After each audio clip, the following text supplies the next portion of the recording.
नमस्कार दोस्तों, स्वागत है आप सभी का मेरे चैनल में। हर हर महादेव। भोलेनाथ की कृपा से आप सभी की मनोकामना पूर्ण हो। दोस्तों, जैसे कि आपको पता है, फरवरी का महीना शुरू हो गया है और इस बार ये फरवरी का महीना बहुत ही खास है, क्योंकि इस बार ये फरवरी का महीना 28 दिन का नहीं 29 दिन का है। तो ये पूरा महीना बहुत खास है। और इस महीने में और एक ख़ास बात ये है कि इस महीने में बसंत पंचमी पड़ रही है। ये बसंत पंचमी बहुत ही ख़ास मानी जाती है। माताओं बहनों के लिए और बच्चों के लिए बहुत ख़ास होता है, क्योंकि बसंत पंचमी का जो दिन होता है वो सरस्वती माता जी का दिन होता है। और ये दिन उनका होता है जो हमें ज्ञान प्राप्त करवाती है, माता सरस्वती। इसलिए जो इस बार बसंत पंचमी पड़ रही है वो 14 फरवरी को पड़ रही है। इतना पहले बसंत पंचमी के उपाय के बारे में बताने का ये कारण है कि आप जल्दी में ना करें। पहले समझ ले कि बसंत पंचमी वाले दिन आपको क्या करना है, फिर आप उस दिन तैयारी कर ले। पहले से तैयारी करके रखेंगे तो आप सही से बसंत पंचमी के दिन कर सकते हैं पूजा आराधना। जैसे कि आपको पता है, बच्चों के पेपर शुरू होने वाले हैं 10वीं और 12वीं के। तो उन बच्चों के लिए बहुत ही ज़रूरी है कि वो बसंत पंचमी के दिन अगर ये उपाय करते हैं तो वो अपनी परीक्षा में पास हो सकते हैं और अच्छे नंबर ले आकर अपना जीवन संवार सकते हैं। आज हम आपको बसंत पंचमी के दिन किए जाने वाला 31 फूल का उपाय हम आपको बताने जा रहे हैं।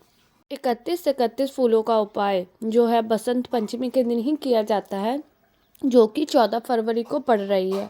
और आपको 14 फरवरी को ही ये उपाय करना है। ये उपाय उन बच्चों को करना है जिनके एग्ज़ाम शुरू होने वाले हैं, या जिनका पढ़ाई में मन नहीं लगता है, या पढ़ते हैं वो भूल जाते हैं, उन लोगों को ये उपाय करना है। ये उपाय करने में उनकी मदद करेगी उनकी माताएं या बहनें, क्योंकि ये उपाय उनकी माताओं को नहीं करना है, उन बच्चों को ही करना है। तो ये बच्चों को ही ये उपाय करना है, ताकि उनका पढ़ाई में मन नहीं लगता है, वो उनकी इच्छा नहीं होती पढ़ने के लिए, इसीलिए बच्चों को ये उपाय करना है। तो आइए हम बात करते हैं वो कौन सा उपाय है।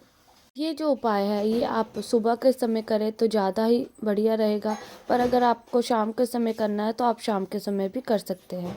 आपने भोलेनाथ जी पर बहुत तरह के फूल चढ़ाए होंगे, कनेर का फूल और भी फूल, बहुत सफ़ेद फूल चढ़ाए होंगे, पर सरसों का फूल आपने नहीं चढ़ाया होगा।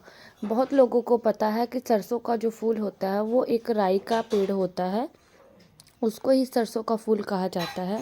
जो सरसों का फूल होता है वो बहुत बड़ा नहीं होता है, वो बहुत छोटे छोटे सरसों के फूल होते हैं।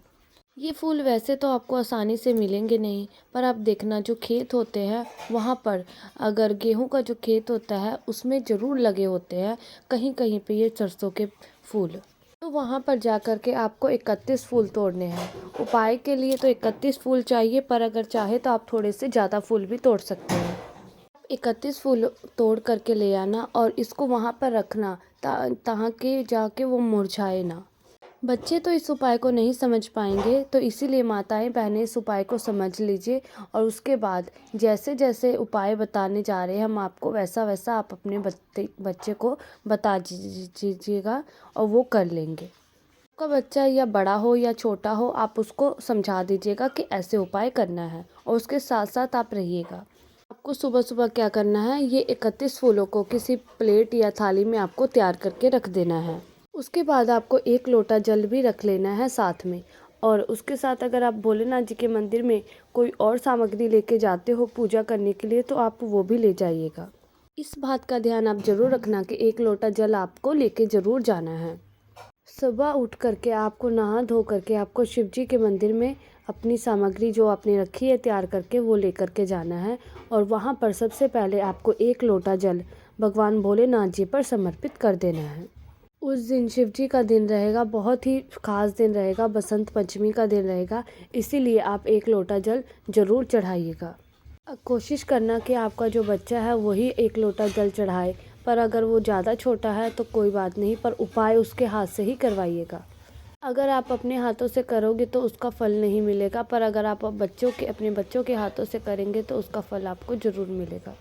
उसके बाद आप 31 सरसों के फूल आप निकाल लेना। जो 31 फूल आपने तैयार करके रखे हैं वो आप अपने बच्चे के हाथ में दे देना। अपने बच्चों के हाथ में जब आपने सरसों का फूल दे दिया 31, उस बच्चे के हाथ से आपने शिवलिंग पर चढ़वा देना है 31 फूल और मंत्र का जाप करना है। अपने भगवान भोलेनाथ जी का नाम लेकर के चढ़ाना है। श्री शिवाय नमोस्तुभ्यं, श्री शिवाय नमोस्तुभ्यं। यहाँ पर ये प्रश्न उठता है कि वो 31 फूल जो है वो एक साथ चढ़ाने हैं या एक एक करके चढ़ाने हैं।